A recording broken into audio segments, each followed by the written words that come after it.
آج کی کہانی بھی لاڈلا شہزادہ اور لاڈلی رانی کی ہے۔ لاڈلا شہزادہ اپنی راج فیملی کا سب سے پیارا فرد تھا۔ ماں کا لاڈلا اور سب کا دلدار، حویلی کے ہر کونے میں اس کی مسکراہٹ کی گونج سنائی دیتی تھی۔ نوکر چاکر بھی اس کا خاص خیال رکھتے کیونکہ اس کا نرم دل اور محبت بھر انداز سب کو اپنا بنا لیتا تھا۔ ایک دن حویلی کے باغ میں ایک خوبصورت جھولا لگا ہوا تھا۔ لاڈلا شہزادہ اسی جھولے پر بیٹھا ہوا تھا کہ اچانک لاڈلی رانی وہاں آ گئی۔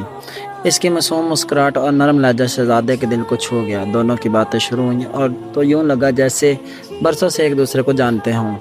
وقت گزرتا گیا اور ان کی دوستی آہستہ آہستہ محبت میں بدل گئی۔ لاڈلا شہزادہ رانی کی خوشی کے لیے ہر مشکل وقت برداشت کرنے کو تیار تھا۔ اس نے دل ہی دل میں وعدہ کیا کہ وہ ہمیشہ لاڈلی رانی کا ساتھ دے گا اور اسے کبھی اکیلا نہیں چھوڑے گا۔ حویلی کے باغ میں وہی جھولا ان کی محبت کا گواہ بن گیا، جہاں دونوں بیٹھ کر اپنے خوابوں کی دنیا بساتے تھے۔ ان کی سچی محبت نے سب کو یہ سکھایا کہ اصل خوشی دولت یا شان میں نہیں بلکہ سچے دل سے نبھائی جانے والی محبت میں ہوتی ہے۔